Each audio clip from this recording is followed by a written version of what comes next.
Bismillahirrahmanirrahim. Assalamualaikum warahmatullahi wabarakatuh.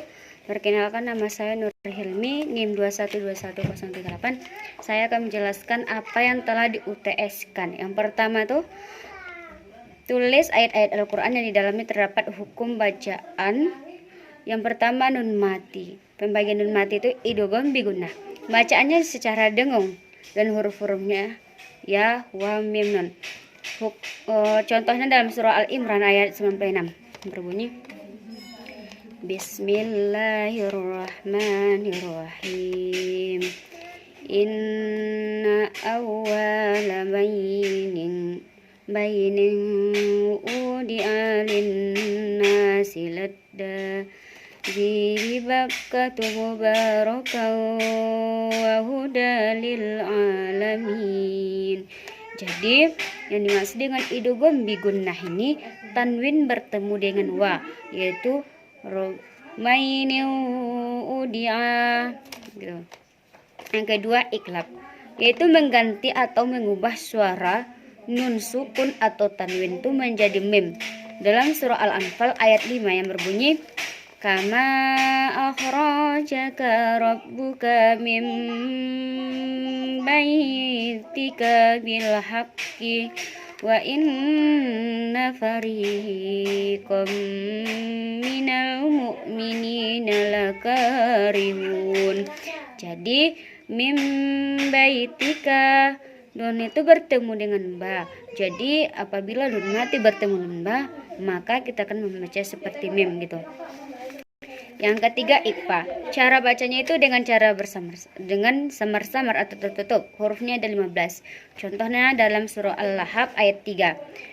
Sayasla naran zata lahab. Tanwin bertemu dengan za. Karena huruf za itu termasuk juga dengan huruf ikhfa. Cara membaca. Kalau yang selanjutnya izhar. Cara pembacaannya dengan terang ataupun dengan jelas, tidak menambah ataupun mengurangi, tidak berdengung nisbatnya.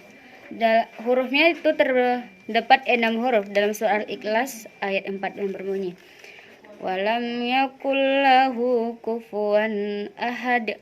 Tanwin bertemu dengan huruf alif. Huruf alif itu termasuk dalam huruf izhar, maka hukumnya itu izhar, dan cara membacanya itu secara samar-samar saja atau tidak jelas gitu. Selanjutnya idgham bila gunnah. Hurufnya ada 2, ro dan lam.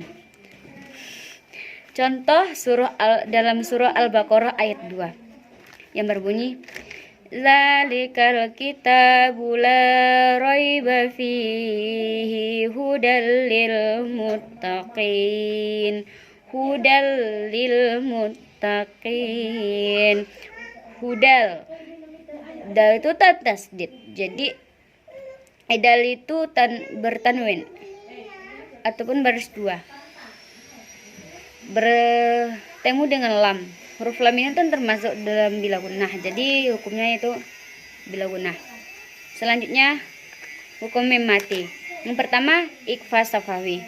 Mim mati bertemu dengan ba. Contohnya dalam surah An-Nisa ayat 86 yang berbunyi wa iza huyitum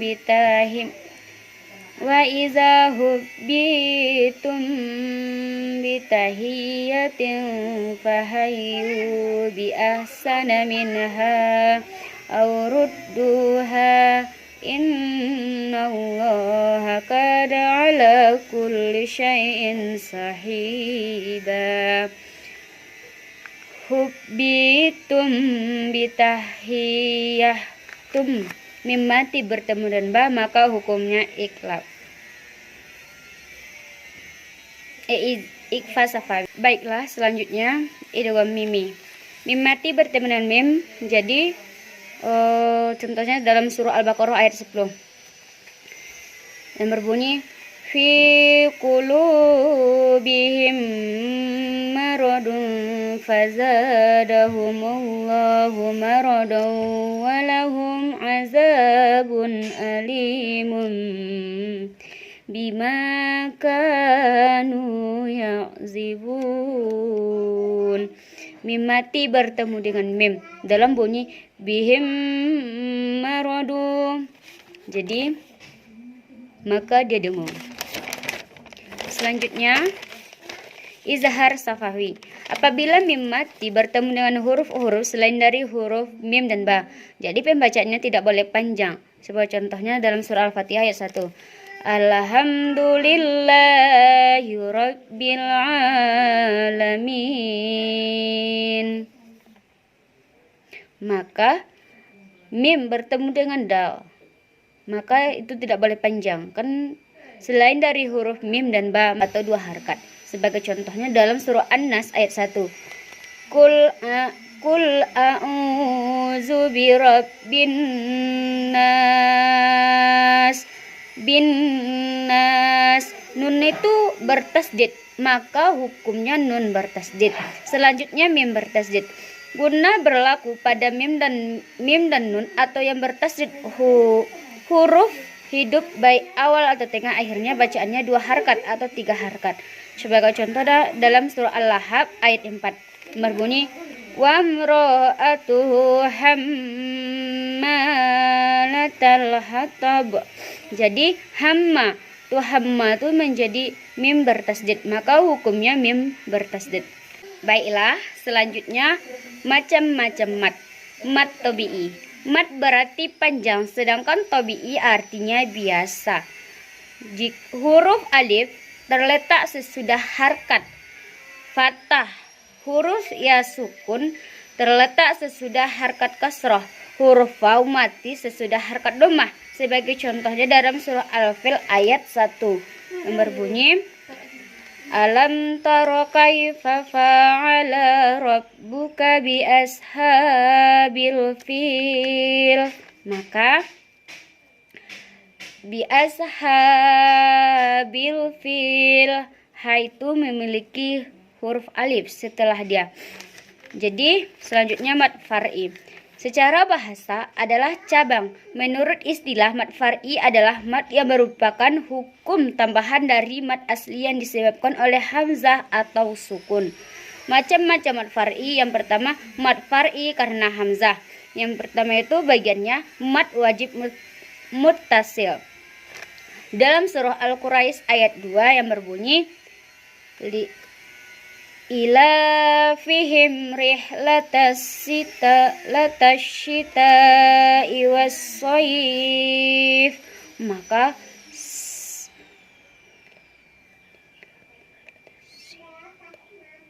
syita ta itu memiliki baris di atas, jadi dia itu seperti panjang. Selanjutnya mad jaiz munfasil dalam surah Al-Imran ayat 16 yang berbunyi Al-Mubana wa qina azabannar Rabbana innana. Jadi dalam Rabbana nun itu ada alif setelahnya, akan tetapi di atasnya juga ada huruf panjang, berkata panjang gitu kan. Baiklah, selanjutnya mad silah tawilah. Hadomir bertemu dengan huruf hamzah dalam 2 kata berbeda atau berlainan. Sebagai contohnya dalam surah